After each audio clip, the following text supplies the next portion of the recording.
ओम नमो भगवते वासुदेवाय। ओम नमो भगवते वासुदेवाय।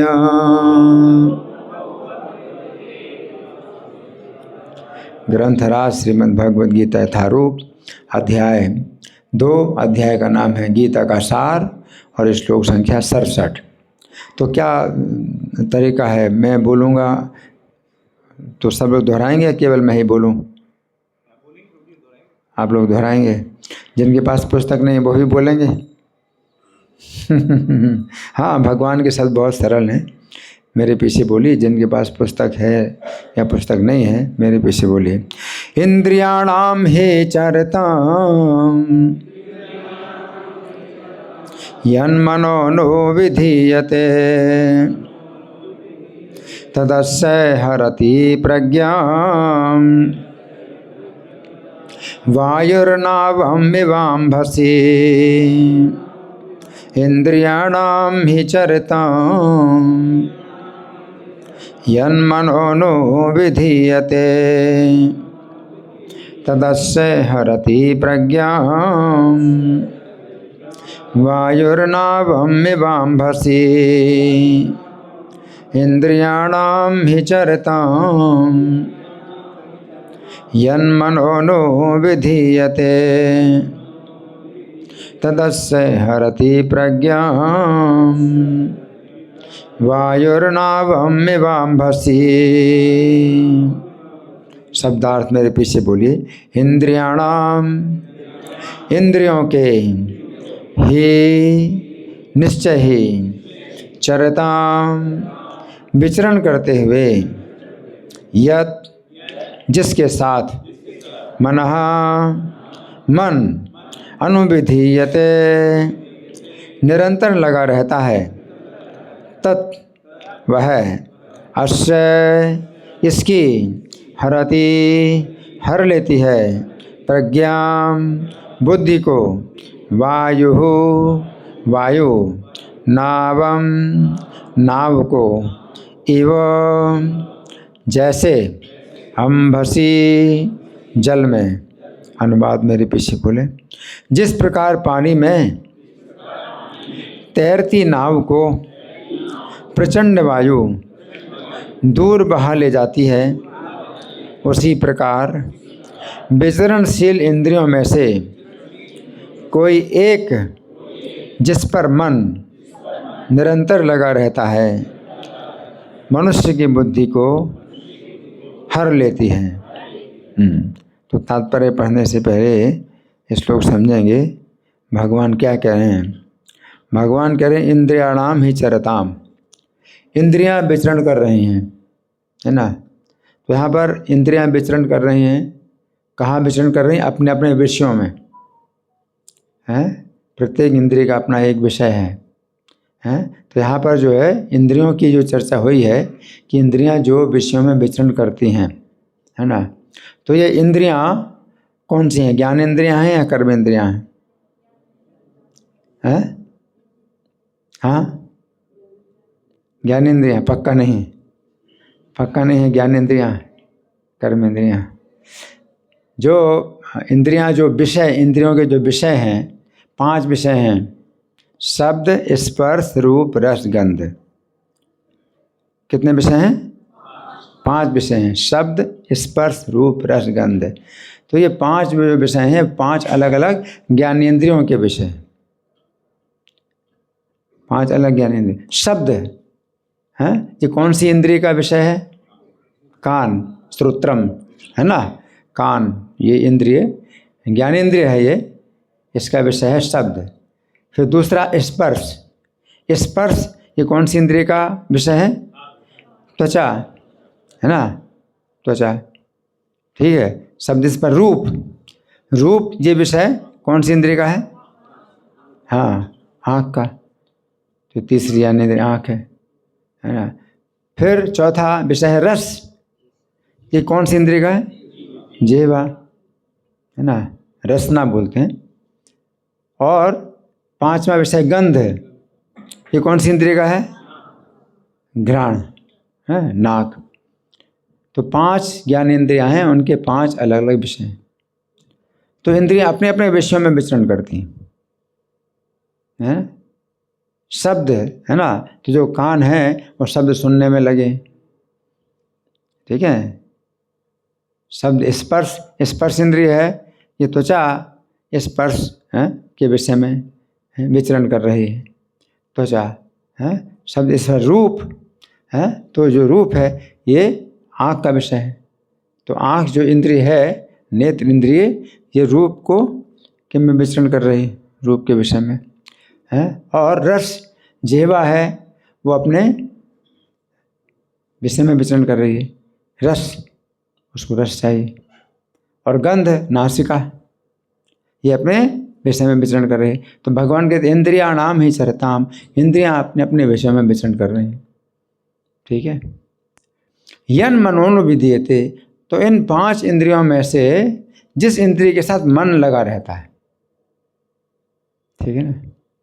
तो जो मन है आपका, तो ये किसी एक इंद्रिय के साथ ही रहता है। मन जो है एक साथ 2 इंद्रियों के साथ नहीं रहता। आपका जो मन है ना, अगर आपका मन लगा हुआ है रूप के विषय में, तो रूप के जो विषय है वो नेत्र इंद्रिय का है, तो आपका मन जो है इस इंद्रिय के साथ लगा हुआ है। तो मन जो है ये इस इंद्रिय के माध्यम से रूप देख रहा है, रूप देख रहा है ना।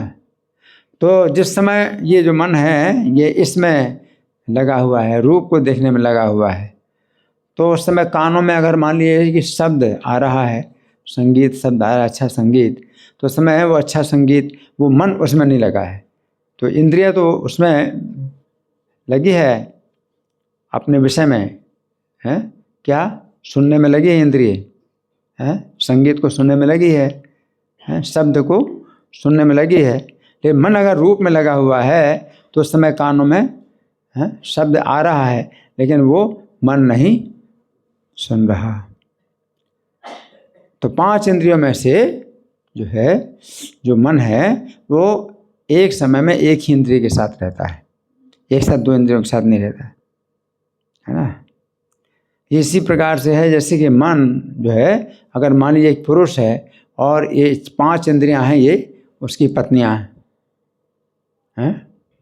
तो एक पुरुष है तो 5 पत्नियों में से किसी एक पत्नी के साथ रहता है, तो बाकी 4 पत्नियों को छोड़ना पड़ता है ना। तो इसी प्रकार से जो मन है वो जब जिस इंद्रिय के साथ रहता है तो बाकी इंद्रियों के साथ में नहीं रहता, एक इंद्रिय के साथ रहता है।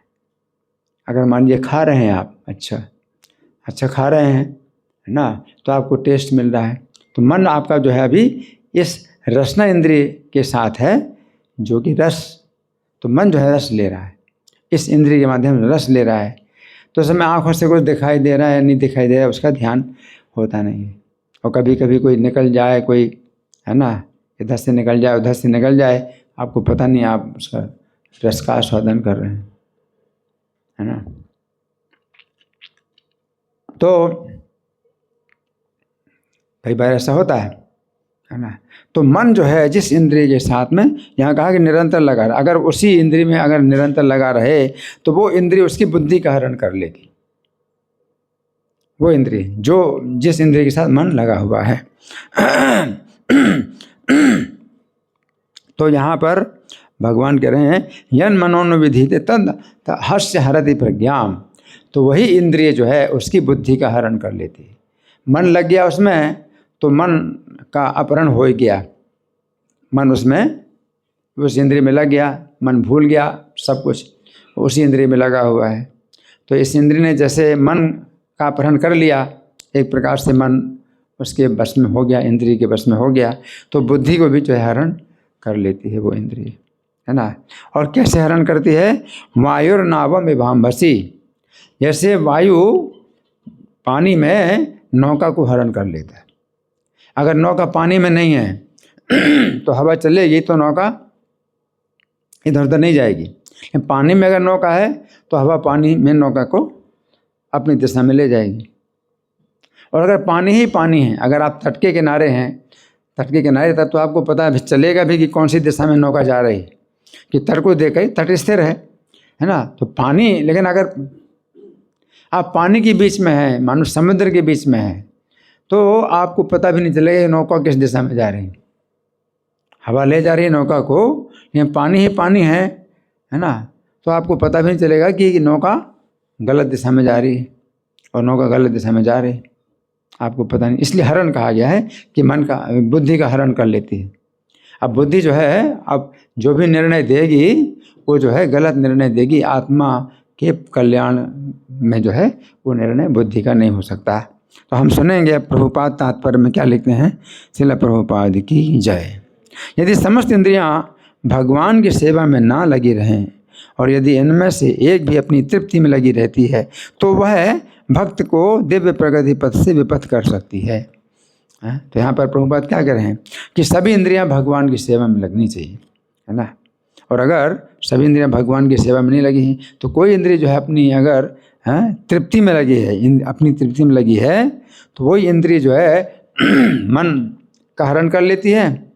मन उसके साथ रहता है तो वो जो है फिर मन के साथ साथ बुद्धि को भी अपने साथ ले जाती है ना। उसी प्रकार से बहा ले जाती है बुद्धि को, जैसे नौका को हवा बहा के ले जाए, है ना।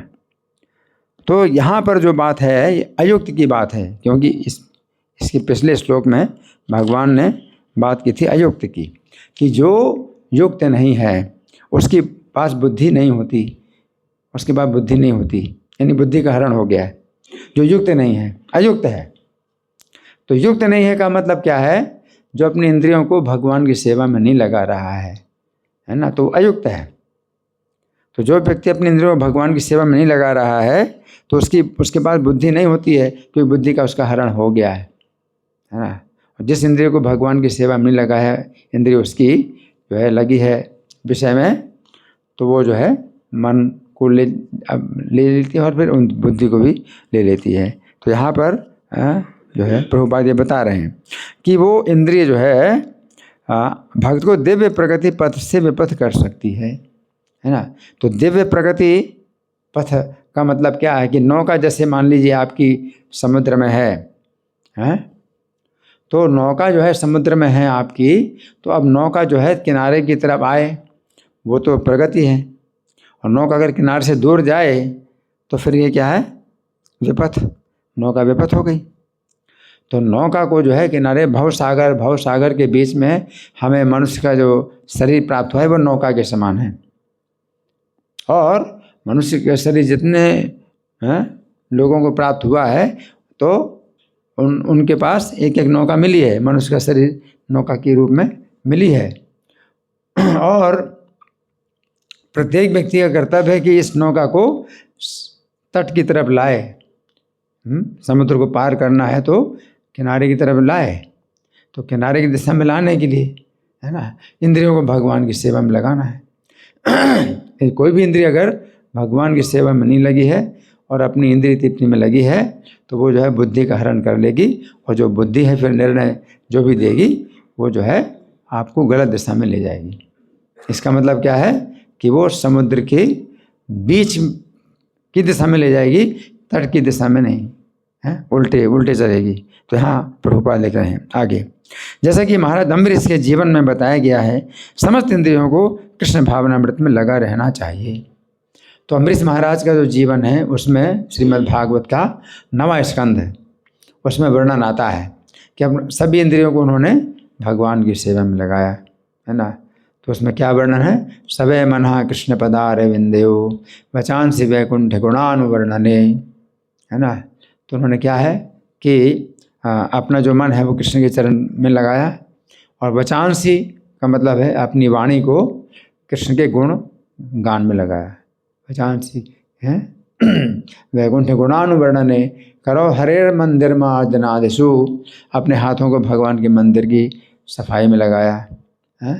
श्रुतिम चकाराच्युत सत्कथोदये, और अपने कानों को भगवान की जो है सुंदर कथाओं में लगाया, है ना। तो इस प्रकार से उन्होंने सभी इंद्रियों को भगवान की सेवा में लगाया। तो यहाँ प्रभुपाद लिख रहे हैं कि जैसा कि महाराज अम्बरीश के जीवन में बताया गया है, समस्त इंद्रियों को कृष्ण भावनामृत में लगा रहना चाहिए, क्योंकि मन को वश में करने की यही सही एवं सरल विधि है। तो अगर इंद्रियां अगर भगवान की सेवा में लगे हैं तो फिर मन भी जो है आपका वशीभूत हो जाएगा। तो ये जो है मतलब यहाँ पर इस श्लोक का जो तात्पर्य है ये समाप्त हुआ, और हम सुनेंगे श्री भगवान ने कहा में जो इसकी व्याख्या हुई है उसको आप बड़े ध्यान से सुने। तो इस श्लोक में भगवान अर्जुन को शिक्षा दे रहे हैं कि यदि इंद्रियों में राग द्वेष भरा हुआ है, इंद्रियों में राग द्वेष भरा हुआ है, तो 64वां श्लोक था, 64वां श्लोक था, हैं ये तो 67वां है ना, तो 64वां श्लोक था जिसमें भगवान कहते हैं राग द्वेष विमुक्तस्तु विषयान इंद्रिय शरण है। तो एक व्यक्ति है युक्त है, युक्त का मतलब भगवान की सेवा में इंद्रियों को लगाया है, तो उसकी इंद्रियों में अब राग द्वेष नहीं रहा, अब राग द्वेष नहीं रहा तो उसकी इंद्रियां भी विषयों में विचरण कर रही हैं, लेकिन राग द्वेष नहीं है इंद्रियों में, हैं। तो क्या होता है कि वो इंद्रियां जो है अपने वश में रहती हैं। आत्मवशर विधेय आत्मा प्रसादम अधिगच्छति, तो इंद्रियां वो अपने बस में रहती हैं और उससे जो है उसको प्रसन्नता प्राप्त होती है, उसके मन की प्रसन्नता, उसके चेहरे की प्रसन्नता उसमें जो है आती है ना। और यहाँ पर जो है जो अयुक्त की बात की गई है, अयुक्त का मतलब है कि जो जिसने इंद्रियों को भगवान की सेवा में नहीं लगाया है तो वो अयुक्त है। तो यहाँ भगवान अर्जुन को शिक्षा दे रहे हैं यदि इंद्रियों में राग द्वेष भरा हुआ है और ऐसी इंद्रियों को वश में ना करके स्वच्छंद रूप से विषयों में विचरने दिया जाता है, तो ऐसी स्थिति में जिस किसी इंद्रिय के साथ मन लगा हुआ होता है वो इंद्रिय व्यक्ति की बुद्धि का हरण कर लेती है। तो पिछले श्लोक में भगवान ने कहा था नास्ति बुद्धि अयुक्तस्य, यानी श्लोक संख्या 66, कि जो अयुक्त है उसके पास बुद्धि नहीं है ना। अर्थात जो व्यक्ति अयुक्त है, अर्थात अपनी इंद्रियों को श्री कृष्ण की सेवा में नहीं लगाता है, उसके पास बुद्धि नहीं होती है। तो यहाँ पर प्रश्न उठता है कि ऐसा क्यों है कि जो व्यक्ति अपनी इंद्रियों को श्री कृष्ण की सेवा में नहीं लगाता है उसके पास बुद्धि नहीं होती है ना। तो इस बात का उत्तर भगवान इस श्लोक में दे रहे हैं, है ना। तो अर्जुन के मन में ये प्रश्न उठा था, अर्जुन ने पिछले श्लोक में जो है जो भगवान ने कहा था कि अयुक्त व्यक्ति की बुद्धि स्थिर नहीं होती है, तो अर्जुन के मन में प्रश्न उठा कि इस बात का क्या कारण है अयुक्त व्यक्ति की बुद्धि स्थिर नहीं होती है। तो भगवान अर्जुन के मन में आए हुए प्रश्न को समझ गए। तो अर्जुन ने प्रश्न किया भगवान से गीता में, तो कभी कभी तो अर्जुन प्रश्न करते हैं और कभी कभी अर्जुन प्रश्न नहीं करते हैं, लेकिन मन में प्रश्न उठता है तो भगवान जो है उनके मन के प्रश्न को जानते हैं, तो इस तरह से उत्तर दे रहे। तो पिछले श्लोक में अर्जुन ने जो है प्रश्न नहीं किया, भगवान ने पिछले श्लोक में कहा कि नास्ति बुद्धि अयुक्त से, जो अयुक्त है उसके पास बुद्धि नहीं होती, है ना। तो अर्जुन के मन में प्रश्न उठा, क्या प्रश्न उठा कि क्या कारण है कि अयुक्त व्यक्ति की बुद्धि स्थिर नहीं होती है। तो भगवान अर्जुन के मन में आए हुए प्रश्न को समझ गए, क्योंकि वे अंतर्यामी हैं। इसलिए इस श्लोक में भगवान कह रहे हैं कि अयुक्त व्यक्ति के पास बुद्धि नहीं होती, क्योंकि अयुक्त व्यक्ति की इंद्रियां श्री कृष्ण की सेवा में ना लगकर अनियंत्रित रूप से विषयों में विचरण करती हैं, है ना। तो 64वें श्लोक में भगवान ने विधेय आत्मा शब्द का प्रयोग किया था कि जिसकी इंद्रियों में राग द्वेष नहीं होता है तो विधेय आत्मा होता है ना। तो 64वें श्लोक में कहा था विषयान इंद्रिय चरण, अर्थात इंद्रियों के द्वारा विषयों को भोगता है। तो इसमें भी आए बात वही जो इस श्लोक में आया है कि इंद्रियाणाम ही चरताम, इंद्रियां विचरण कर रहे हैं। तो ये अयुक्त व्यक्ति है, इसकी इंद्रियां विचरण कर रहे हैं। और 64वें श्लोक में जो भगवान ने कहा था राग द्वेष विमुक्तस्तु विषयान इंद्रिय चरण, इंद्रियों के द्वारा विषयों में विचरण कर रहा है, लेकिन उसकी इंद्रियां राग द्वेष से मुक्त हैं, वो युक्त है। तो इसमें मतलब दोनों में एक समानता है, इंद्रियां विषयों में विचरण कर रही हैं, लेकिन एक व्यक्ति अयुक्त है और दूसरा व्यक्ति युक्त है, या विधेय आत्मा, उसको विधेय आत्मा कहा गया है ना। तो उस श्लोक में ये बात विधेय आत्मा के लिए कही गई थी। तो यहाँ पर हम देखते हैं कि अयुक्त व्यक्ति की इंद्रियां जिस प्रकार विषयों में विचरण करती हैं उसी प्रकार विधेय आत्मा की भी इंद्रियां विषयों में विचरण करती हैं, परंतु क्या अंतर है, इंद्रियों के द्वारा तो एक ही कार्य हो रहा है, क्या, विषयों में विचरण करना। इंद्रियों के द्वारा तो एक ही कार्य हो रहा है दोनों के लिए, है ना। तो इंद्रियों के द्वारा एक ही कार्य हो रहा है, परंतु जब अयुक्त व्यक्ति की इंद्रियां विषयों में विचरण करती हैं तो उसकी बुद्धि का हरण हो जाता है ना। जबकि विधेयात्मा व्यक्ति की इंद्रियां विषयों को भोगती हैं तो उसकी बुद्धि स्थिर हो जाती है। परिणाम बिल्कुल उल्टा है। तो इंद्रियों के द्वारा विषयों का भोग हो रहा है, इंद्रियों के द्वारा विषयों का भोग हो रहा है, परंतु फिर भी अयुक्त व्यक्ति को विनाशकारी परिणाम प्राप्त हो रहा है, जबकि विधेयात्मा व्यक्ति को सुरक्षा प्राप्त हो रही है। इसका कारण क्या है? इसका कारण यह है कि अयुक्त व्यक्ति अपनी इंद्रियों को श्री कृष्ण की सेवा में नहीं लगाता है, जबकि विधेयात्मा व्यक्ति अपनी इंद्रियों को श्री कृष्ण की सेवा में लगाता है। अयुक्त व्यक्ति अपनी इंद्रियों को श्री कृष्ण की सेवा में नहीं लगाता है, इसलिए उसकी इंद्रियों में राग द्वेष भरा रहता है ना। जबकि विधेयात्मा व्यक्ति अपनी इंद्रियों को श्री कृष्ण की सेवा में लगाता है, अतः उसकी इंद्रियों में राग द्वेष नहीं रहता। जिस समय अयुक्त व्यक्ति की इंद्रियां विषयों में विचरण करती हैं उस समय उसकी इंद्रियों में काम शत्रु का प्रभाव होता है, कि काम शत्रु को जो है बताया गया है कि इंद्रियाणि मनोबुद्धि अस्याधिष्ठानम उच्यते। काम शत्रु के निवास स्थान इंद्रियां भी हैं, मन भी है, बुद्धि भी है ना। तो इंद्रियों में काम शत्रु का प्रभाव होता है जो अग्नि के समान है। काम शत्रु को अग्नि भी कहा गया है ना। तो अग्नि के समान है और विषय ईंधन के समान है। तो इंद्रियों में काम शत्रु है तो जो अग्नि के समान है, और विषय जहाँ इंद्रियां जो है विषयों में लगी विषय ईंधन के समान है। तो क्या होगा? तो अयुक्त व्यक्ति की इंद्रियों जब विषयों का भोग करती हैं तो उसकी इंद्रियों में स्थित काम अग्नि का संपर्क विषय रूपी ईंधन से होता है, जिसके परिणाम स्वरूप उसकी इंद्रियों में काम अग्नि प्रज्वलित हो जाती है ना। ये काम अग्नि प्रज्वलित होते होते क्रोध की अग्नि बन जाती है। कामात क्रोध होते, काम अग्नि से क्रोध अग्नि बन जाती है। और क्रोध की अग्नि से जब मस्तिष्क गर्म होता है तो कार्य करना बंद कर देता है। क्रोध की अग्नि से मस्तिष्क जब गर्म होता है तो कार्य करना बंद कर देता है। ऐसी स्थिति में व्यक्ति का ज्ञान बिल्कुल ढक जाता है ना। इसके पश्चात उसकी स्मरण शक्ति समाप्त हो जाती है। इसके बाद उसकी बुद्धि नष्ट हो जाती है। ये तो बात हुई अयुक्त व्यक्ति की। अब हम विधेयात्मा व्यक्ति की गति पर विचार करेंगे। विधेयात्मा व्यक्ति की इंद्रियों में काम अग्नि नहीं होती है, बल्कि कृष्ण की सेवा की भावना रूपी जल रहता है। तो जिस समय विधेयात्मा व्यक्ति की इंद्रियां विषयों का भोग करती हैं उस समय उसकी इंद्रियों में स्थित सेवा भावना रूपी जल का संपर्क विषय रूपी ईंधन से होता है। इससे क्या होता है? कृष्ण कृपा रूपी शीतलता प्राप्त होती है।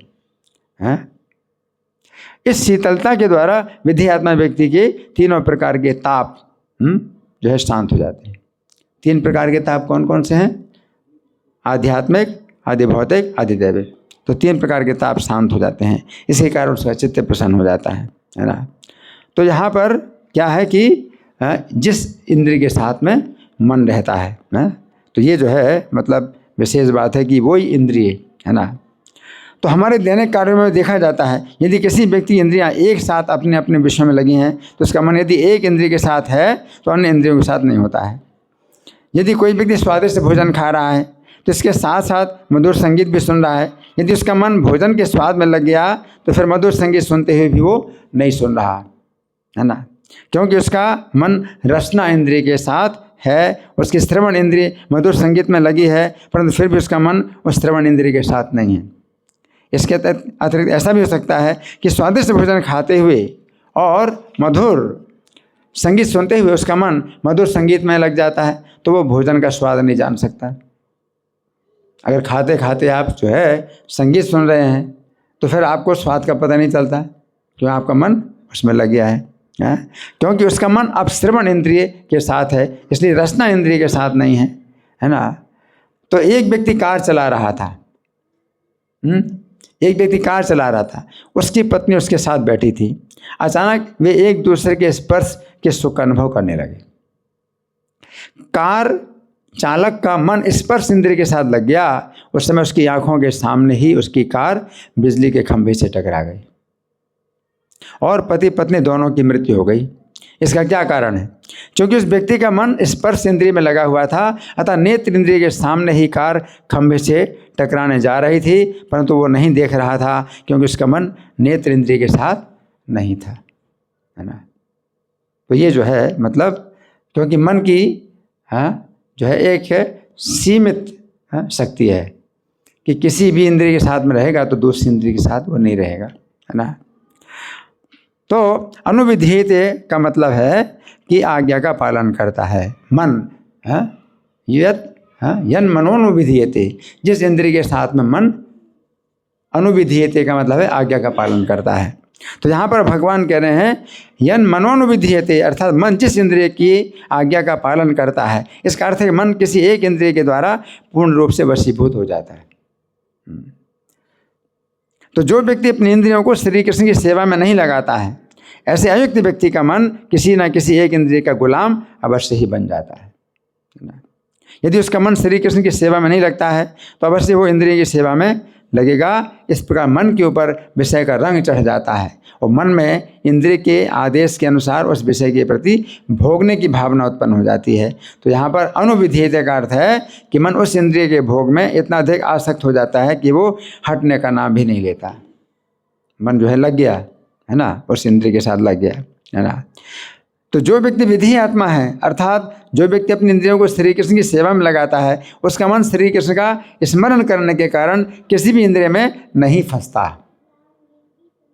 है ना। तो वो जो है मन अब क्या विधि आत्मा है ना। तो वो जो है अब इंद्रिय के जो है संग में फंसता नहीं। तो एक उदाहरण, परीक्षित महाराज ने जिस समय जन्म लिया, परीक्षित महाराज ने जिस समय जन्म लिया उस समय ये बालक रोया नहीं, बल्कि सभी व्यक्तियों को बड़े ध्यान से देखकर परीक्षा कर रहा था। परीक्षित महाराज का जो जन्म है वो कैसे हुआ, इस बालक का जन्म हुआ है। तो ये रोया नहीं, बल्कि सभी व्यक्तियों को बड़े ध्यान से देखकर परीक्षा कर रहा था कि क्या इस भौतिक संसार में कोई व्यक्ति ऐसा है जो श्री कृष्ण के समान सुंदर हो। कि परीक्षित ने गर्भ में ही कृष्ण का दर्शन किया था। कृष्ण उत्तरा के गर्भ में प्रवेश कर गए और बालक को दर्शन दिया, और कृष्ण जो है कितने छोटे अंगुष्ठ मात्र के, बालक तो बड़ा ही है, गर्भ के अंदर बालक तो बड़ा ही होता है, अंगुष्ठ मात्र से बड़ा होता है, लेकिन कृष्ण अंगुष्ठ मात्र के हो गए और उस बालक की रक्षा करने के लिए गर्भ के अंदर प्रवेश कर गए, है ना। और बालक को जो है अब दर्शन, तो सबसे पहले किसी व्यक्ति का दर्शन हुआ बालक को तो भगवान है, तो भगवान का दर्शन हुआ उस बालक को। तो जब वो जन्म लिया, उस बालक ने जन्म लिया, तो उसने कई चेहरे देखे, किसी भी चेहरे में उसको कृष्ण का चेहरा नहीं मिला। उसका नाम हुआ परीक्षित। क्यों? क्योंकि जन्म के समय वो परीक्षा ही करता था। कैसी परीक्षा करता था कि ये वो नहीं है जिनको मैंने देखा। परिचय तो नहीं हुआ था भगवान के साथ, लेकिन वो पुरुष नहीं है जिसका मैंने दर्शन किया, है ना। ये भी नहीं है वो, ये भी वो नहीं है, ये भी वो नहीं है। सबके मुंह देख देख करके सबको क्या कर रहा था, रिजेक्ट कर रहा था, रिजेक्ट कर रहा था, है ना। तो ये बालक जो है परीक्षित, है ना, तो इसका नाम परीक्षित इसलिए कि वो जो है परीक्षा कर रहा है हर व्यक्ति की, और रो नहीं रहा है बल्कि रिजेक्ट कर रहा है सबके चेहरे को देख देख करके कि वो चेहरा मुझे नहीं मिल रहा, वो चेहरा मुझे नहीं दिखाई दे रहा। तो ये बालक जो है सभी व्यक्तियों को बड़े ध्यान से देखकर परीक्षा कर रहा था कि क्या इस भौतिक संसार में कोई व्यक्ति ऐसा है जो श्री कृष्ण के समान सुंदर हो। इसलिए ब्राह्मणों ने इस बालक का नाम परीक्षित रख दिया। क्योंकि ये बालक विधि आत्मा था, इसलिए इसका मन इन नेत्र इंद्रिय के वश में नहीं था। क्योंकि वो अपनी नेत्र इंद्रिय को श्री कृष्ण की सेवा में लगा चुका था, इसलिए उसका मन नेत्र इंद्रिय के आदेश का पालन नहीं कर रहा था कि नेत्र इंद्रिय कहे कि ये रूप सुंदर है तो उसका मन समर्थन करे, नहीं। उसका मन नेत्र इंद्रिय से कहता था, अरे तुझे ये रूप अच्छा लग रहा है, परंतु मैंने जो माता के गर्भ में श्री कृष्ण का रूप देखा था, उस रूप के सामने ये रूप अत्यंत तुच्छ है। तो मन जो है उसका क्या है, कृष्ण के रूप में ऐसा लग गया कि उसकी जो नेत्र इंद्रिय जो है किसी भी को देखती है, किसी भी रूप को देखती है, तो मन जो है उस इंद्रिय को क्या करता है, मना करता है कि नहीं ये वो नहीं है, ये वो नहीं है, नेत्र इंद्रिय कहती है ये तो सुंदर है, मन कहता नहीं वैसा सुंदर तो है ही नहीं, है ना। इस प्रकार से जो है वो नेत्र इंद्रिय के आदेश का पालन नहीं कर रहा उसका मन, है ना। तो रत्ननगर एक उदाहरण है। रत्ननगर के राजा मयूरध्वज थे। उनकी भक्ति के प्रभाव से उनके राज्य में रहने वाले सभी स्त्री पुरुष विधियात्मा बन गए थे। राजा के प्रभाव से प्रजा भी जो है मतलब वैसी बन गई। ये कहा जाता है यथा राजा तथा प्रजा। तो वो राजा मयूरध्वज जो है जैसे भक्त थे भगवान के, तो उनके प्रभाव से उनके नगर की प्रजा भी ऐसी भक्त बन गई, है ना। तो सुनिए बड़े ध्यान से, स्त्री पुरुष सभी कैसे हो गए? विधि आत्मा हो गए हैं। तो जैमिनी अश्वमेध पर्व में वर्णन है कि जिसमें अर्जुन और श्री कृष्ण रात्रि के समय छिपकर उस नगर में प्रविष्ट हुए। कृष्ण अर्जुन को दिखाना चाहते हैं कि यहाँ के जो स्त्री पुरुष, इस नगर के स्त्री पुरुष हैं, वो कैसी ऊंची स्थिति में है, कितनी ऊंची स्थिति में है स्त्री पुरुष, है ना। तो छिप करके अर्जुन कृष्ण जो है देखने जाते हैं नगर में, है ना। उस समय वे स्त्रियों के साथ सोए हुए लोगों की विशेष चेष्टाएं देखने लगे। पुरुष जो है स्त्रियों के साथ सोए हैं तो चेष्टाएं देखने लगे। कोई पुरुष अपनी प्रियतमा पत्नी से उसके मुख को हाथ में लेकर कह रहा था। कोई पुरुष अपनी प्रियतमा पत्नी के मुख को अपने हाथ में लेकर कह रहा था कि हे सुंदरी, तुम्हारे संपूर्ण अंगों को देखकर मुझे वैसी तृप्ति नहीं होती जैसी श्री कृष्ण के दर्शन से मिलती है। हरि बोल। उनका मन जो है इतना शुद्ध है कि किसी भी इंद्रिय के जो है वो आज्ञा का पालन नहीं करता, किसी भी इंद्रिय के जो है वशीभूत नहीं होता कि भाई यहाँ तो सुंदरता है, कहाँ सुंदरता है, वो सुंदरता मुझे मिली नहीं। तो पुरुष कहता है अपनी पत्नी से कि तुम्हारे अंदर वो सुंदरता मुझे मिली नहीं जो कृष्ण में सुंदरता है। इस तरह से जो है ना। तो भगवान कहते हैं तदस्य हरति प्रज्ञाम, अर्थात वो इंद्रिय उसकी बुद्धि का हरण कर लेती है ना। तो भगवान ने कहा था यन मनोनु विधीयते, अर्थात जिस इंद्रिय के साथ मन रहता है। तो गीता 3:40 में भगवान कहते हैं इंद्रियाणि मनोबुद्धि रस्याधिष्ठानम उच्यते। काम शत्रु के 3 निवास स्थान हैं। कौन कौन से हैं? इंद्रियां, मन और बुद्धि, है ना। तो यहाँ पर इन्हीं तीनों की बात है, इंद्रियों की बात है, मन की बात है और बुद्धि की बात है। ये श्लोक पूरा जो है इसी में ही है, इंद्रियां, मन और बुद्धि की बात हो रही है ना। तो जो काम शत्रु अपना निवास स्थान सबसे पहले इंद्रियों में बनाता है। काम शत्रु जो है अपना निवास स्थान सबसे पहले किस में बनाता है? इंद्रियों में बनाता है।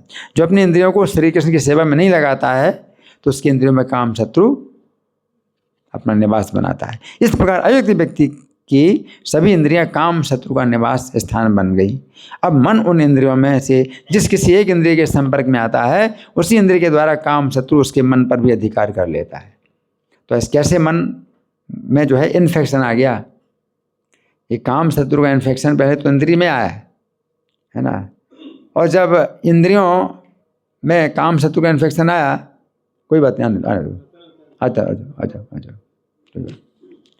तो काम शत्रु जो है महाराज जी का माला है। हरि बोल।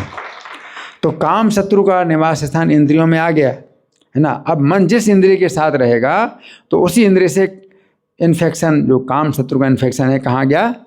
मन में आ गया, है ना। तो उसी इंद्रिय के द्वारा काम शत्रु उसके मन पर भी अधिकार कर लेता है। इसके पश्चात ये काम शत्रु उसकी बुद्धि पर भी अधिकार कर लेता है। तो यहाँ पर कहा गया है कि वो इंद्रिय उसकी बुद्धि का हरण कर लेती है जिसके संपर्क में मन होता है। परंतु यदि गहराई से विचार किया जाए तो वास्तव में ये काम शत्रु ही है जो इंद्रिय और मन को अपने पक्ष में करके बुद्धि का हरण करता है ना। तो कहते तो भाई इंद्रिय, वो इंद्रिय ने बुद्धि का हरण कर लिया, लेकिन वास्तव में तो काम शत्रु ही है जो इंद्रियों में और मन में जो है रह करके और बुद्धि का हरण करता है। क्योंकि ये काम शत्रु रजोगुण से उत्पन्न होता है, इसलिए जब ये बुद्धि का अपहरण करता है तो इसका अर्थ यही है कि उस समय बुद्धि में रजोगुण का प्रभाव आ जाता है। अब बुद्धि क्या हो गई? रजोगुणी हो गई, है ना। रजोगुणी बुद्धि का वर्णन गीता में भगवान करते हैं। या धर्मम अधर्मम चा कार्यम एवता अयथावत प्रजानाति बुद्धि सा पार्थ राजसी, कि जो बुद्धि जो है ठीक से धर्म अधर्म का विचार नहीं कर पाती, जिस बुद्धि में धर्म अधर्म का ठीक से विचार नहीं हो पाता है और क्या करना है क्या नहीं करना है उसका भी ठीक से विचार नहीं हो पाता है ना, तो वो रजोगुणी बुद्धि है। तो अब बुद्धि रजोगुणी हो गई है ना, तो बुद्धि रजोगुणी हो गई तो इसी को ही कहते हैं ज्ञान ढक लिया, काम शत्रु ज्ञान ढक लेता है, आवृतम ज्ञान है बीते, काम शत्रु ने ज्ञान ढक लिया। तो ज्ञान क्या किस प्रकार से ढक लिया कि बुद्धि को रजोगुणी बना दिया। सतोगुणी बुद्धि में क्या होता है, सतोगुणी बुद्धि में जो है धर्म और अधर्म का अंतर देखा जाता है ना, तो वो जो है जो सतोगुणी बुद्धि है ना, और रजोगुणी बुद्धि में धर्म अधर्म में अंतर नहीं पता चल रहा है ठीक से, क्या हो गया है उसमें ज्ञान ढक देती है, काम शत्रु क्या ज्ञान ढक देता है। प्रवृत्तिम चा, सतोगुणी बुद्धि में प्रवृत्तिम चा निवृत्तिम चा कार्या कार्ये भया भये बंधम मोक्षम जयावेति बुद्धि सा पार्थ सात्विकी। सतोगुणी बुद्धि में जो है बंधन और मुक्ति में अंतर दिखाई पड़ता है, धर्म और अधर्म में अंतर दिखाई पड़ता है। सतोगुणी बुद्धि अधर्म का त्याग करती है और धर्म को ग्रहण करती है ना, सतोगुणी बुद्धि। और रजोगुणी बुद्धि में पता ही नहीं चल रहा है ठीक से क्या धर्म है क्या अधर्म है ना, तो सब मिक्स हो गया है ना। तो गीता 3:38 में भगवान कहते हैं यथा दर्शो मलिन चा, जिस प्रकार दर्पण धूल से ढक जाता है, दर्पण जैसे धूल से ढक जाए तो इस समय क्या होता है आपका चेहरा ही साफ साफ नहीं दिखाई पड़ता है ना। जो और रज का मतलब धूल भी है, रजोगुण का मतलब क्या है रज, रज माने धूल है, तो बुद्धि रजोगुणी हो गई। तो उसी प्रकार से बुद्धि जैसे रजोगुण हो गई, जैसे दर्पण, अगर बुद्धि को आप दर्पण कहें और उसके ऊपर रज यानी धूल, धूल धूल हो गई। तो आईना शीशा दर्पण जो आप देखते हैं, अब धूल धूल हो जाए तो आप चेहरा देख ही नहीं पाएंगे, आप तिलक भी नहीं ठीक से लगा पाएंगे है ना। तो ये रजोगुणी बुद्धि है ना, दुरज है ना।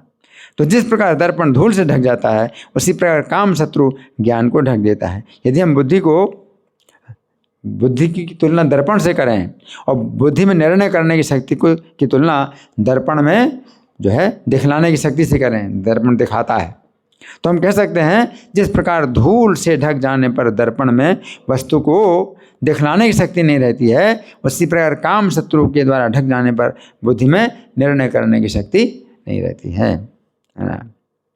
इस श्लोक में जो है तात्पर्य में फिर प्रभुपाद इस प्रकार बताते हैं, इस बात से हमें शिक्षा प्राप्त होती है, हमें अत्यंत सावधानी के साथ अपनी समस्त इंद्रियों को श्री कृष्ण की सेवा में लगाना चाहिए। अब सुनिए भरत महाराज का उदाहरण। कौन से भरत महाराज?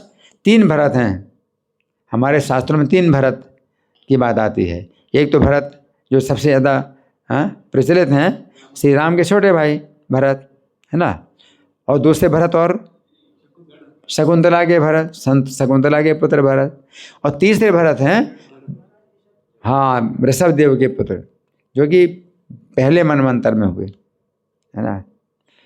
तो उन भरत महाराज ने अपनी इंद्रियों को श्री कृष्ण की सेवा में लगाया हुआ था, परंतु एक इंद्रिय श्री कृष्ण की सेवा में नहीं लगी थी। उनकी एक इंद्रिय श्री कृष्ण की सेवा में नहीं लगी थी। कौन सी इंद्रिय? नेत्र इंद्रिय। उनकी नेत्र इंद्रिय श्री कृष्ण के रूप का दर्शन ना करके एक हरण के रूप को देख रहे हैं। नेत्र इंद्रिय एक हरण के रूप को देख रहे हैं। उसी एक इंद्रिय के कारण उनकी बुद्धि का हरण हो गया। उसी एक इंद्रिय के कारण उनकी बुद्धि का हरण हो गया, नेत्र जो है हरण में। अब उनकी बुद्धि का निर्णय बदल गया। श्री कृष्ण को प्रसन्न करने के स्थान पर उनकी बुद्धि ने हरण की सेवा करने का निर्णय दे दिया कि अब तुम भजन कृष्ण का भजन बंद कर दो और हरण की सेवा करो ना। उनकी बुद्धि ने निर्णय दिया, अहो बेचारा ये मृक्ष होना भगवान के काल चक्र के वेग से अपने संबंधियों से विलग हो गया है और मेरी शरण में आया है। ये अन्य किसी को ना जानकर केवल मुझे अपना पिता माता भाई और स्वजन मानने लगा है। मेरी ऊपर इसकी निष्ठा है, ये मेरे अतिरिक्त किसी को नहीं जानता, अतः मुझे ईर्ष्यावश ये नहीं सोचना चाहिए कि इस मृग के पीछे मेरा अकल्याण होगा। मेरा कर्तव्य है कि मैं इसका लालन पालन रक्षण करूं, इसे दुलारूं पुचकारूं। जब इसने मेरी शरण ग्रहण कर ली है तो भला मैं इसे कैसे दुत्कारूं। अब सबको तो ठीक लग रहा है, सबको तो सही लग रहा है ना। यद्यपि इस मृग से मेरे आध्यात्मिक जीवन में बाधा पड़ रही है, किंतु मैं अनुभव करता हूँ कि इस प्रकार से कोई असहाय व्यक्ति यदि शरणागत हो तो उसकी उपेक्षा नहीं की जा सकती। तब तो बड़ा भारी दोष होगा। भले ही कोई विरक्त हो चुका हो, किंतु जो महान है वो निश्चित रूप से दुखी जीवात्मा के लिए ममता का अनुभव करता है। व्यक्ति को चाहिए कि शरणागत की रक्षा के हेतु अपने बड़े से बड़े स्वार्थ की परवाह ना करे। तो देखो ये सब जो है विचार कितने अच्छे लग रहे हैं। भरत महाराज ने भगवान की भक्ति छोड़ दी और सोच रहे हैं कि जो शरणागत है उसकी रक्षा करना चाहिए, है ना, दीन के ऊपर दया करना चाहिए। तो कहाँ गलत है? गलत नहीं लग रहा है बिल्कुल, है ना। लेकिन क्या है, बुद्धि का हरण हो गया, है ना। तो यहाँ पर हम देखते हैं कि भरत महाराज की बुद्धि का हरण हो चुका है, परंतु फिर भी ऐसा लगता है कि वे बहुत बुद्धिमानी की बात सोच रहे हैं। श्रीमद् भागवत 5.8-10 के तात्पर्य में श्रील प्रभुपाद लिखते हैं, माया अत्यंत प्रबल है। माया अत्यंत प्रबल है। परोपकार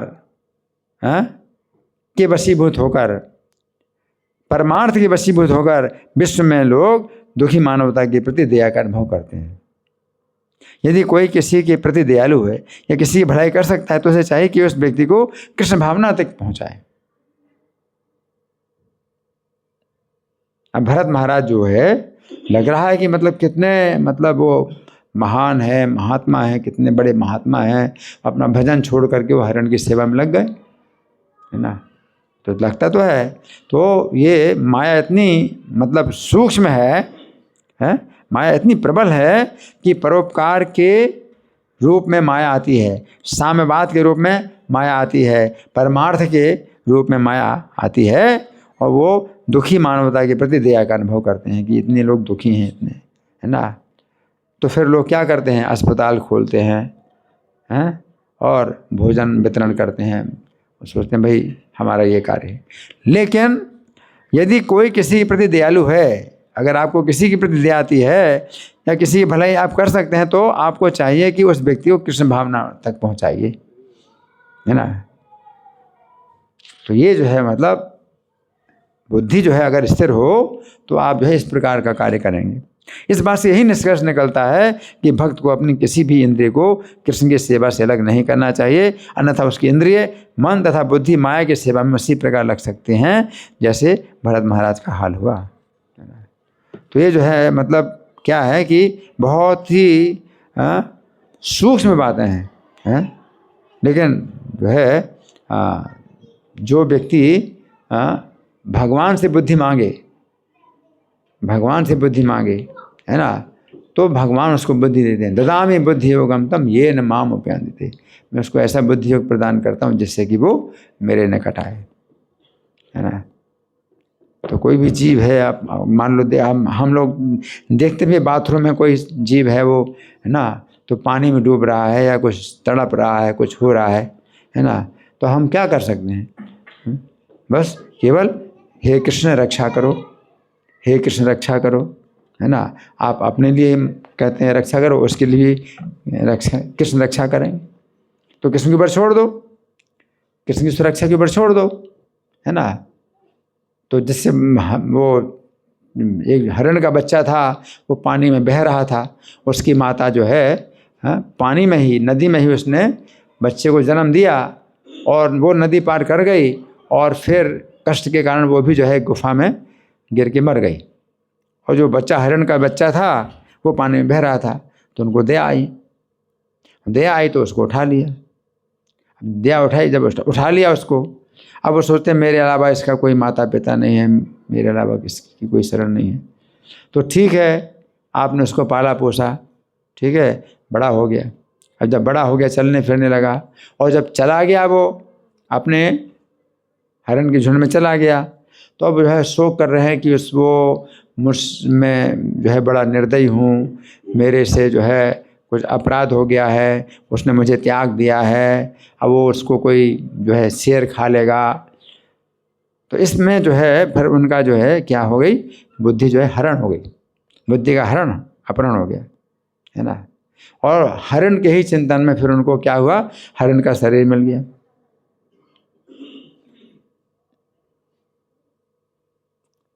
अगर भगवान की भक्ति आप कर रहे हैं, है ना, तो मान लीजिए किसी जीव की अगर मान लो आपने निकाल दिया, उसकी रक्षा कर दी, कुछ कर दी, अब ये थोड़ी कि उसकी चिंता करोगे या उसको जो है कहाँ खाने मिलेगा, कहाँ पानी मिलेगा, ऐसा नहीं, है ना, सब कृष्ण के ऊपर छोड़ देना।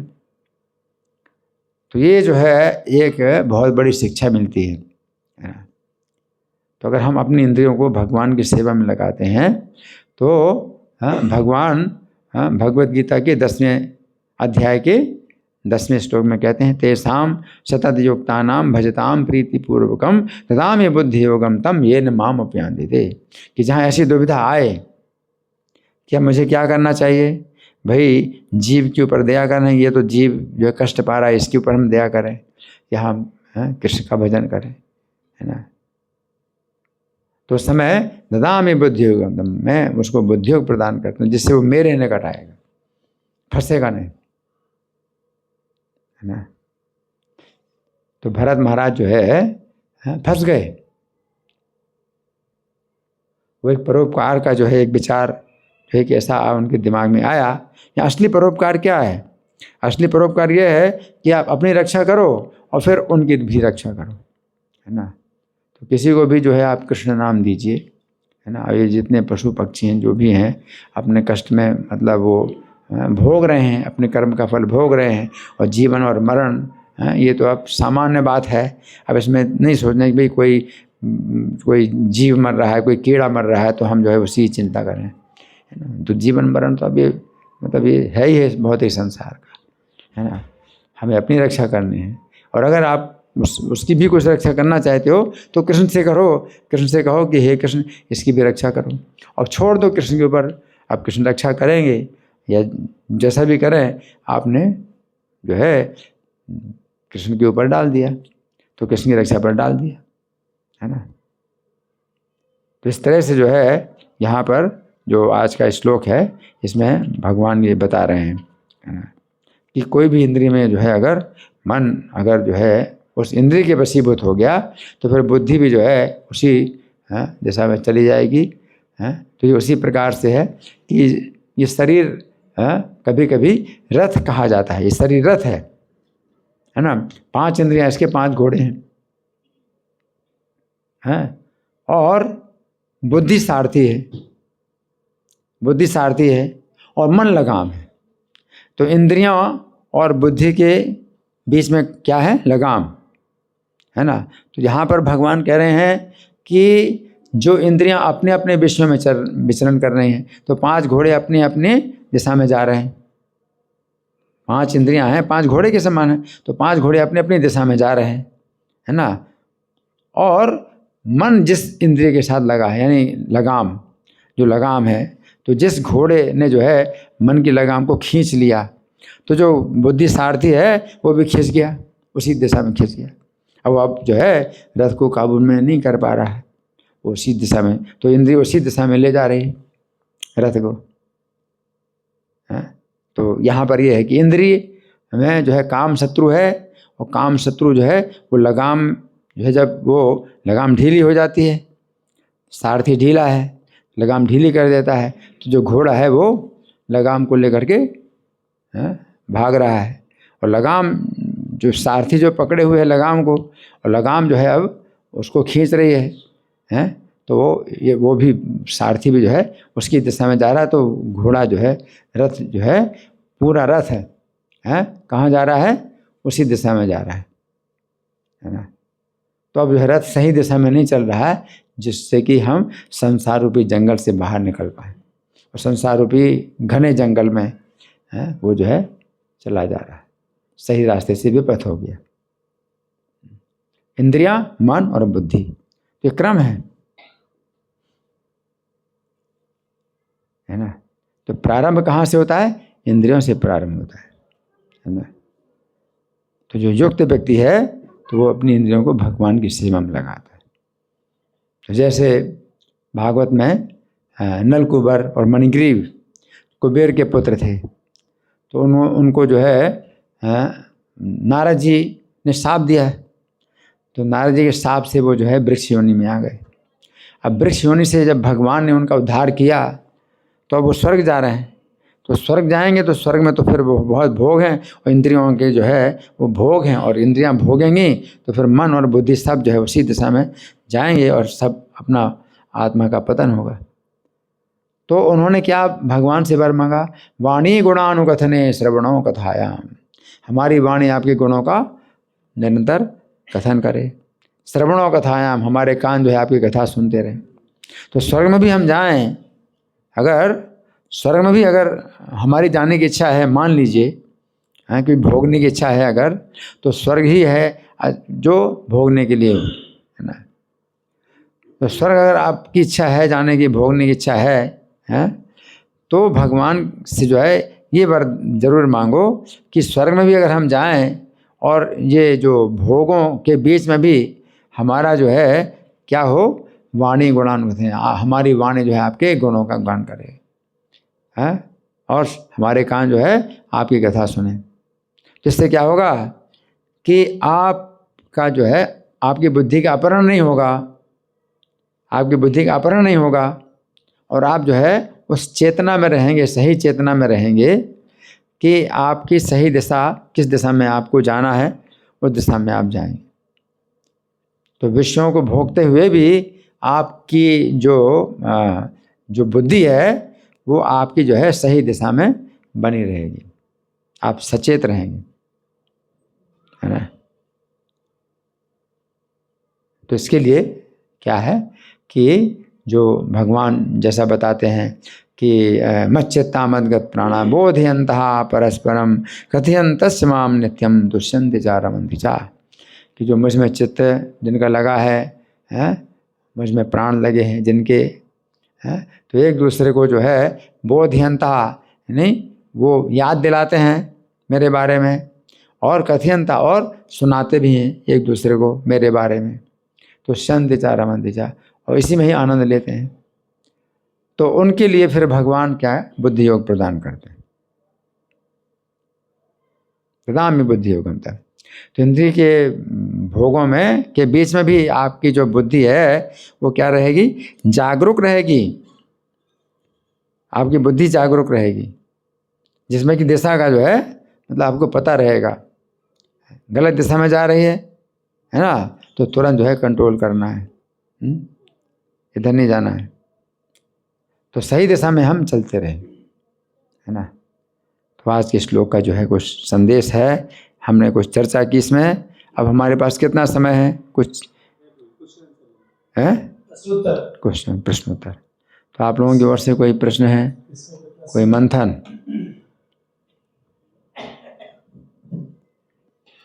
प्रश्न है माता जी।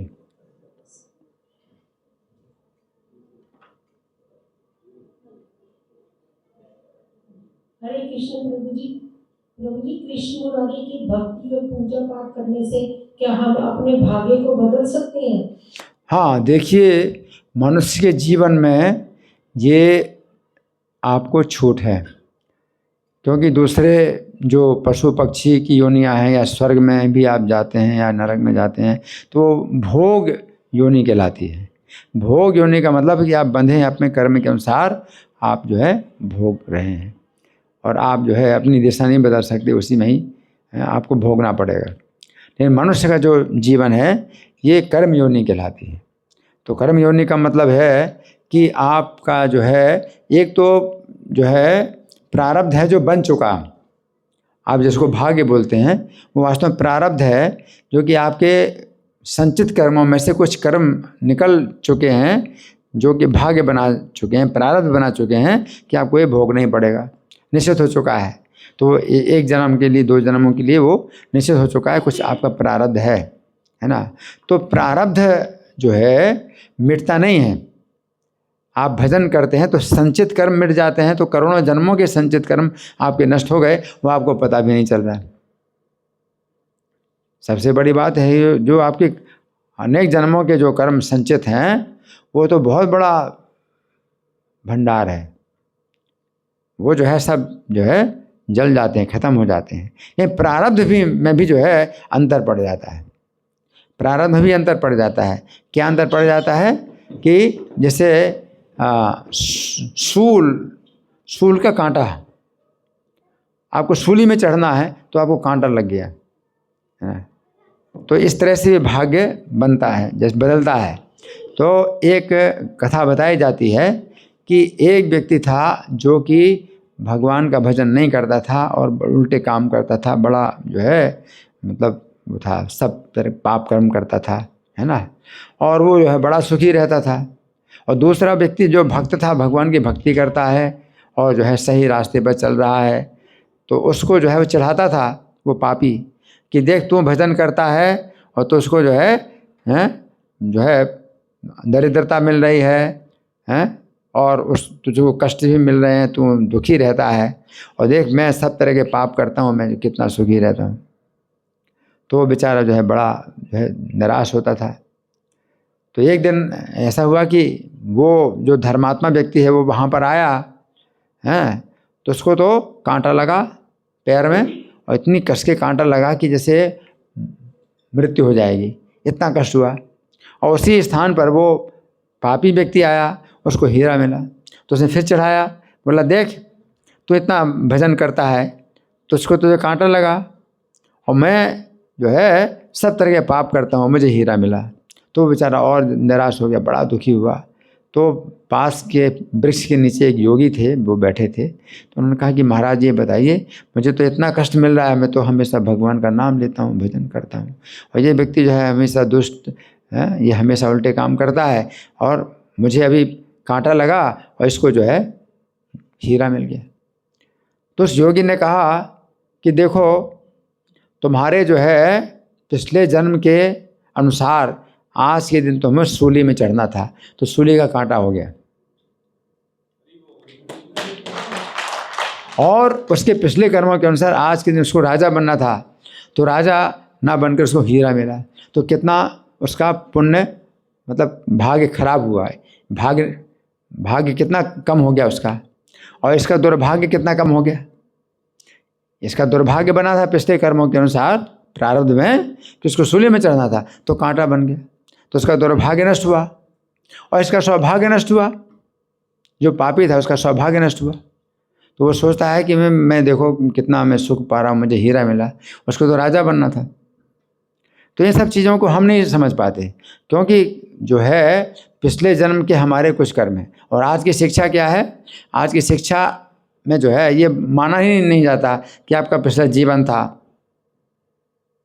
और पिछले जीवन के कर्मों के अनुसार आपको जो मिल रहा है, तो हो सकता है कि आपको ज़्यादा भोगना था और आपको कम मिल रहा है, तो आपको बड़ा बल मिलता है कि भाई मैं नाम ले रहा हूँ, तो नाम की इतनी रक्षा हुई कि आज हाथ टूटना था कि मुझे जो है इतनी चोट लगी कि यहाँ दर्द हो रहा है, कि हाथ टूटना था मुझे। तो पिछले जो है जीवन को आज की शिक्षा नहीं मानती, और इससे बहुत लोग जो है कि भाई इस जीवन में मैंने ऐसा कोई गलत काम किया नहीं, ऐसा क्यों हो रहा है, तो पागल हो जाते हैं। उनको मानसिक जो है कई प्रकार की बीमारियां होती हैं, है ना, जैसे साइकियाट्रिस्ट भी बहुत मतलब उनका काम चल रहा है, और बहुत लोग आत्महत्या करते हैं। तो कई लोग पागल हो जाते हैं, उनके दिमाग में जो है वो ठेस लगती है, और कई तरह की जो है होता है। लेकिन जो व्यक्ति समझता है गीता के सिद्धांत को, तो पिछले हमारा जीवन था, और पिछले जीवन में हमने कुछ किया था, ऐसा काम किया था जैसे ऐसा हुआ मुझे, तो इससे कितना बल मिलता है, और अब मैं इस जीवन में अब मैं ना करूँ ऐसे कर्म जैसे कि अगले जीवन में मुझे ऐसा भोगना पड़ेगा। तो अब इस जीवन में मुझे क्या करना चाहिए, तो ये सब जो है उसको बुद्धि मिलती है। तो अगला जीवन भी है, अब ये थोड़ी अगला जीवन नहीं। अब आज की शिक्षा में क्या सिखाया जाता, ना पिछला जीवन था ना अगला जीवन होगा। क्या है आज की शिक्षा, ना पिछला जीवन था ना अगला जीवन होगा। तो इस जीवन में मुझे क्यों मिला ये सब कष्ट है, और आगे के लिए कोई है ही नहीं आशा कि आगे कुछ होने वाला है, क्योंकि आगे कुछ नहीं होने वाला, अगला जीवन ही नहीं। इसलिए लोग पागल हो जाते हैं, आत्महत्या करते हैं। क्यों? क्योंकि पिछला जीवन नहीं मानते ना अगला जीवन मानते। और पिछला जीवन था, अगला जीवन भी होगा, तो पिछले जीवन में मैंने कुछ किया तो ये मुझे भोगने को मिला या कष्ट भोगने को मिला, अब मैं जो है ऐसा काम करूं कि अगले जीवन में मुझे अच्छी गति मिलेगी। तो इससे दिशा भी मिलती है सही, ठीक है ना।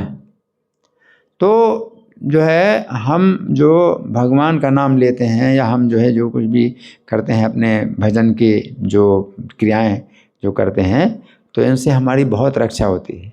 और कोई कष्ट मिल रहा है तो आप ये भी सोचो कि जो है भगवान की कृपा से जो है बहुत कम मिला। अब कोई व्यक्ति मंदिर में आया है ना, और जब मंदिर से उतर रहा था तो उसका पैर जो है पैर में चोट लग गई है ना, तो वो सोचने का तरीका है, वो सोचेगा कि देखो मंदिर में आया तो मेरे पैर में चोट लग गई है ना, मुझे मंदिर में नहीं आना चाहिए। लेकिन दूसरा व्यक्ति, उसके सोचने का तरीका क्या है, मैं मंदिर में आया तो मेरे पैर में चोट लगी तो मेरा पैर तो टूटने वाला था, मेरे पैर में चोट लगी तो मेरा दुर्भाग्य कितना घट गया, ऐसे सोचता है। तो सोचने का तरीका है, ठीक है ना माता जी? जी जी। हरे कृष्णा। और किसका प्रश्न? हरे कृष्णा प्रभु जी। प्रभु जी, जैसे हम गाड़ी चलाते हैं तो उस समय में जैसे हरे कृष्ण मंत्र बोल भी रहे हैं, गाड़ी भी चला रहे हैं, तो ये क्या, कैसे इसको समझेंगे? हाँ, देखिए आपको अभ्यास ऐसा करना चाहिए। चैतन्य महाप्रभु ने गुंडीचा मार्जन की लीला के द्वारा ये शिक्षा दी। गुंडीचा मार्जन में भगवान चैतन्य क्या कर रहे थे कि सफाई कर रहे थे मंदिर की, और सब भक्त लोग सफाई कर रहे थे। लेकिन भगवान चैतन्य ने बोले कि कृष्ण नाम ही बोलना है और कोई बात ही नहीं करना। तो कोई पानी दे रहा है तो बोला कृष्णा कृष्णा, है ना, और जो पानी मांग रहा है फिर पानी लाओ, तो पानी लाओ नहीं बोल रहा है, कृष्णा कृष्णा। तो कृष्ण नाम ही जो है संकेत बन गया था हर बात का। तो ऐसा भी जो है हो जाता है कई बार कि आप केवल कृष्ण नाम ही बोल रहे हैं, उसी से ही आपका जो है वो काम मतलब संकेत, कई बातें इस तरह से हो जाती हैं। तो ये अभ्यास की बात है। आप गाड़ी चलाते समय भी हरे कृष्ण का जो है आप अभ्यास करो बोलने का। तो अभ्यास तो आप जो है, और अगर नहीं बोलते हरे कृष्णा तो दूसरी बातें बोलते हो, फालतू की बातें करते हो। तो गाड़ी चलाते समय लोग फालतू की बातें तो करते ही हैं। या मोबाइल ले लिया तो मोबाइल में बातें कर रहे हैं, तो गाड़ी चला रहे हैं, तो उससे अच्छा है कि आप हरे कृष्णा बोल रहे हैं कि नहीं। क्योंकि अभ्यास आपको इतना हो गया है कि आप बातें कर सकते हैं और गाड़ी चला रहे हैं। तो गाड़ी चला रहे हैं और गाड़ी सही चला रहे हैं और आप बातें भी कर रहे हैं, है ना। तो प्रजल्पा करने की बजाय आप क्या करें, आप हरे कृष्णा बोलिए, है ना। शुरू में तो ज़रूर होता है कि भाई आप गाड़ी चला रहे हैं तो उसमें हरे कृष्णा आप नहीं बोल पाएंगे, क्योंकि अभी आपका अभ्यास नहीं हुआ गाड़ी चलाने का। लेकिन जब हर कार्य में जब आपका अभ्यास हो जाता है तो आप जो है कृष्णा हरे कृष्ण भी बोल सकते हैं और आप काम भी कर सकते हैं, है ना। तस्मात् सर्वेषु कालेषु माम अनुस्मर युद्धचा। तो हर समय में मेरा स्मरण करो और युद्ध भी करो। तो अर्जुन के युद्ध करने में इतना अभ्यास है कि कृष्ण का स्मरण करते हुए युद्ध कर सकते हैं, उनकी कोई कमी नहीं होगी, युद्ध में कोई कमी नहीं होगी, है ना।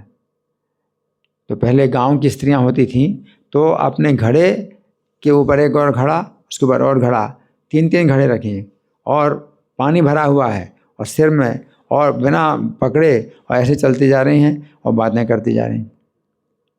तो उनका इतना अभ्यास हो जाता है कि घर सिर के ऊपर 3-3 घड़े रखे हैं और पानी, और हाथ से भी नहीं रोक मतलब पकड़ रही हैं और अपने चलती जा रही हैं और जब बातें भी करती जा रही हैं। तो वो अभ्यास की बात है। अभ्यास योग युक्ते न चेतसा नान्य गामिना। अगर आप अभ्यास करें तो आपका अभ्यास ऐसा हो सकता है कि हर काम में आपका जो है चित्त जो है कृष्ण में ही लगा रहेगा और आपके सब काम होते रहेंगे। अभ्यास की बात है, ठीक है ना जी प्रभु। लास्ट क्वेश्चन किसका है? और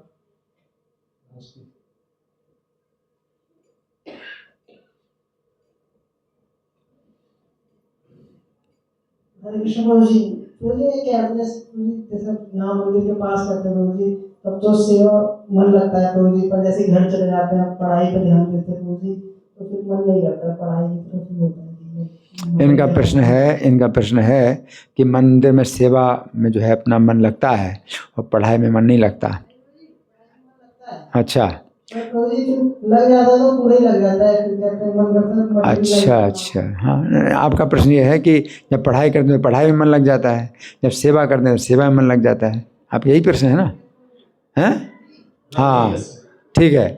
तो देखिए जब आप जो है यहाँ पर सेवा करते हैं, है ना, तो साथ साथ एक शिक्षाओं का भी हमें पालन करना है। कुछ शिक्षाएं भी होती हैं जिनका हमें पालन करना है।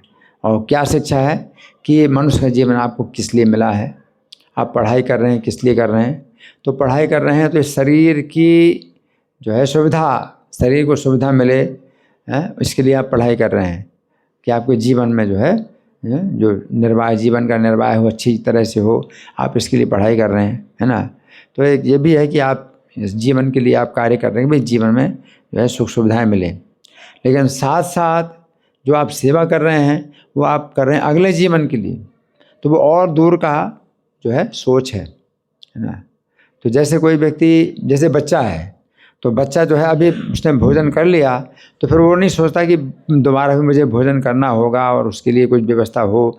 बच्चा तो बच्चा है, या पशु भी ऐसे ही खा लेते हैं तो फिर वो सोचते नहीं कि फिर दोबारा जब भूख लगी तो फिर कहाँ भोजन मिलेगा और कुछ व्यवस्था हो, तो ऐसा नहीं होता। तो पशु से जो है श्रेष्ठ मनुष्य है। तो मनुष्य क्या है कि अपने जीवन के लिए अपना घर की पहले से व्यवस्था करता है, भाई सुरक्षा, घर में सुरक्षा होगी तो घर की जो है देखभाल करना है ना। और जो भोजन का राशन वगैरह है सब घर में होना चाहिए कि आज मिल गया तो फिर अगले दिन के लिए और सप्ताह के लिए, महीने के लिए भी हमारे पास भोजन की व्यवस्था हो। तो ये मनुष्य की चेतना है। ये मनुष्य की चेतना में भी अगर और विकसित होती है चेतना तो अगले जीवन के लिए सोचते हैं। तभी जो है जितने भी लोग हैं पढ़ाई लिखाई में लगे हुए हैं तो केवल इसी जीवन की सोचते हैं, भाई पढ़ाई लिखाई करेंगे और आगे चल के जो है फिर नौकरी मिलेगी, अपना जो है उस पैसा मिलेगा, वेतन मिलेगा, अपना घर का जो है सब चलाएं, खर्चा चलाएंगे, तो यही सोचते हैं। लेकिन इस जीवन के बाद क्या होगा, अगला जीवन भी तो है। तो आज की शिक्षा अगले जीवन के बारे में नहीं बताती, लेकिन हमारे जो है शास्त्र हैं तो अगले जीवन के बारे में बताते हैं। अगला जीवन भी है तो अगले जीवन के लिए भी आपको कुछ करना है। तो यही जो है मतलब है कि आप जो जहाँ जो सेवा कर रहे हैं और जो हरे कृष्ण का जाप कर रहे हैं, ये आप इसमें आप अगला जीवन बना रहे हैं, अगले जीवन की गति भी है ना। मान लीजिए कि आप इस जीवन में आप भारत के प्रधानमंत्री बन गए हैं, तो भारत के राजा भरत महाराज, सोचिए पूरे भारत के राजा भरत महाराज, जिनके नाम से भारतवर्ष पड़ा, वो फिर अगले जीवन में हरिण बन गए। तो क्या फ़ायदा कि आपने इस जीवन में खूब अच्छी पढ़ाई की और भारत के प्रधानमंत्री बन गए और अगले जीवन में फिर आप जो है कुत्ते का शरीर मिल जाए, तो क्या ये जीवन की यही सफलता है कि हम भारत के प्रधानमंत्री बन गए, अगले जीवन में कुत्ते का शरीर मिल जाए, तो क्या सफलता हुई। तो आज की पढ़ाई जो है इस विषय में कुछ भी आपको शिक्षा नहीं देती कि अगले जीवन में आपका क्या होगा। आज की पढ़ाई कोई शिक्षा नहीं देती, लेकिन ये जो पढ़ाई हमारी जो पुस्तकें हैं ये शिक्षा देती हैं अगले जीवन में आपको जो है कैसा शरीर मिलेगा, आप कैसे कर्म करोगे। तो इसलिए आप जो है अपनी रक्षा करो, अपने कर्मों को जो है मतलब इस तरह से सुधारो कि आपको जो है अगले जीवन में दुर्गति ना मिले। और सबसे अच्छी गति, परम गति तो भगवान का धाम है। अगर वो नहीं मिले तो कम से कम ऐसा जीवन तो मिले कि कम से कम ऐसे भक्तों की संगति में रहें जिससे कि चेतना अपनी जो है सही दिशा में बनी रहे। ठीक है ना। हरि बोल। हरे कृष्णा। कैसा लगा सबको? तो आप प्रभु जी